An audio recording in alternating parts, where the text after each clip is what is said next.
Hello guys, this is a good one. Today we are talking about Stay Out of the Basement Part 1. It was originally aired on January 27th, 1996. It has an 8.1 out of 10 on IMDb with about 200-ish user votes. It stars Becky Lantos with an I in the Becky. She was in Frankenstein. She wasn't in a lot of stuff, which is kind of a shame because she's actually very good in this. It also stars Blake McGratn.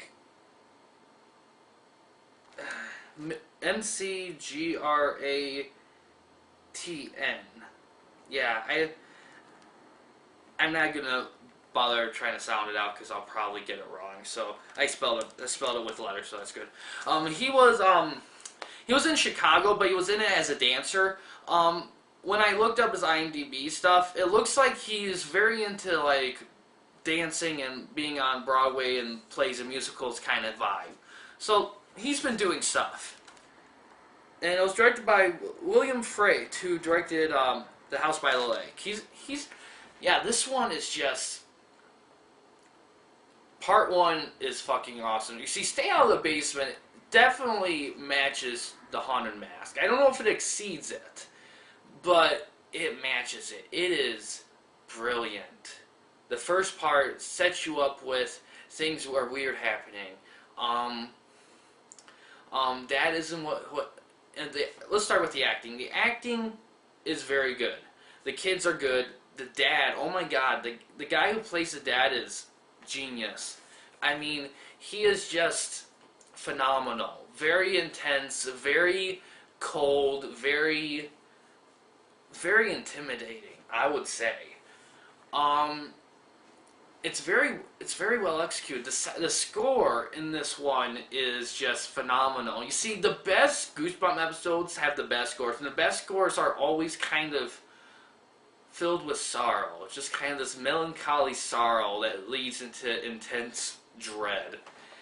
And it's always driven by piano and maybe some violin. Not violins, but maybe a little orchestra music, but piano definitely. And maybe throwing a little electric guitar, because fuck, it was the 90s. But not electric guitar in this one, every once in a while they had it, but this one just, it's awesome. The lighting is very awesome in this. Atmosphere is great. A lot of use of good blue lighting. It kind of reminds me of Halloween, the way Halloween used some blue lighting, also some green lighting too. Oh, and the special effects are pretty solid in this.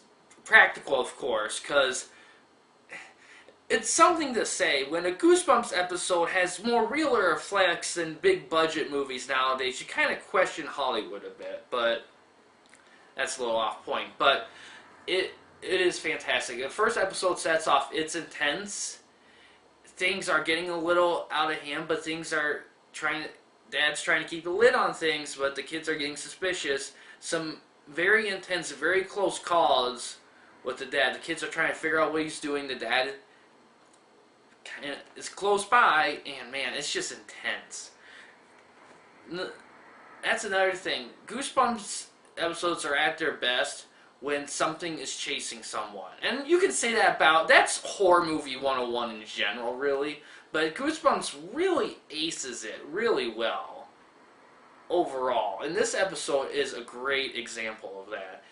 But man, that's part 1. I'll talk about the aspects of part 2 in the next one. I know I should talk about longer on this one, but it's phenomenal. There's there's really no nitpicks, really. I mean, no, not really. It's pretty good. And all right, I'll say 1. I mean, is the acting flawless? I guess that's a pin. I thought it was very good. I mean, some people may say this kid could have said this line a bit better or something, but I don't know. It doesn't really bother me. But yeah, I think it's excellent. First part sets it off well, and tomorrow I'll talk about part 2, and I'll talk more about it. But yeah, thanks for watching this one. Please subscribe and like the videos, and I'll talk about part 2 tomorrow.